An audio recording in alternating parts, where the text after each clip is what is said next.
I found out that I had hydrocephalus when I was 29 years old. I had spent my life with some issues that, on reflection, probably were quite indicative that I had a brain condition, but growing up, and obviously at a time where we're still learning quite a lot about the illness, they were sort of all independently diagnosed as different problems. Had I had my head measured or had further checks actually been done, perhaps I would have been diagnosed earlier.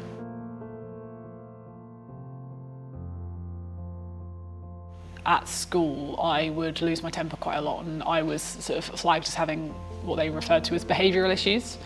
And that kind of temperament sort of stuck with me my whole life, and to be honest, we just thought it was who I was. And then as I got older, I noticed there was a slight cognitive decline just before my A-levels, I would say. So I was always a straight A student, and then I found A-levels a lot harder.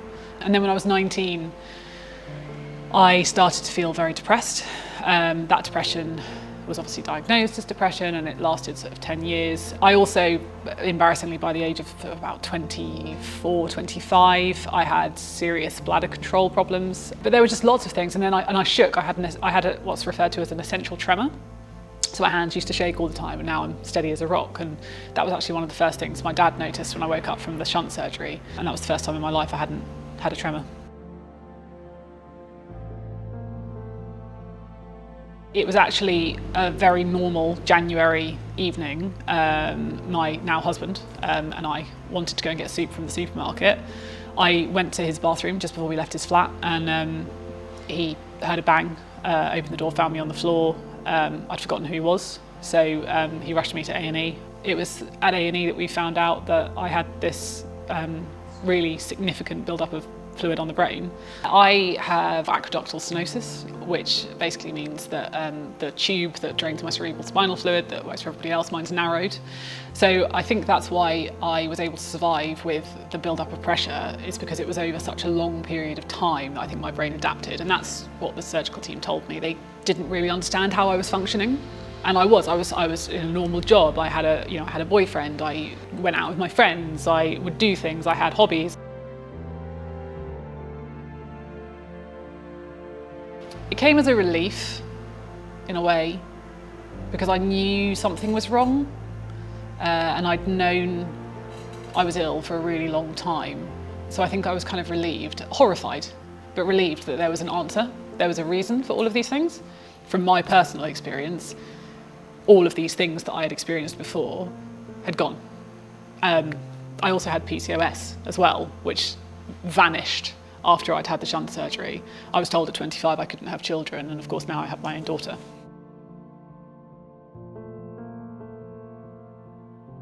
Harry's hat really sort of profoundly hit home for me because it is for young people, and I think that showed me that people can live very happy lives with the illness, and if kids can do it, then I can.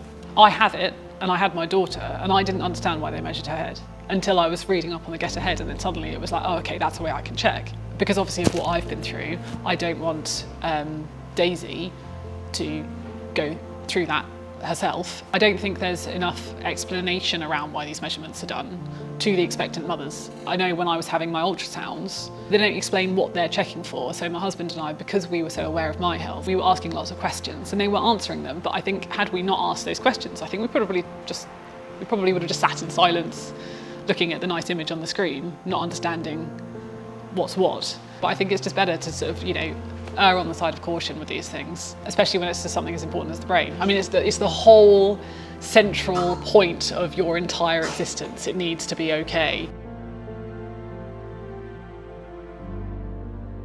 I'm basically writing a story that follows my lived experience. It's narrative non-fiction. So it reads like a story. The way I hope it comes across, and I think it does come across, is one of those films that you will see and it will say at the end, this is based on a true story, and you're almost shocked by it because you couldn't write it if you couldn't make it up if you tried. And I just followed from diagnosis through the whole year of treatment in very, very candid human detail with a lot of dark humour in there, because I think, as a British person, if you don't laugh, you cry.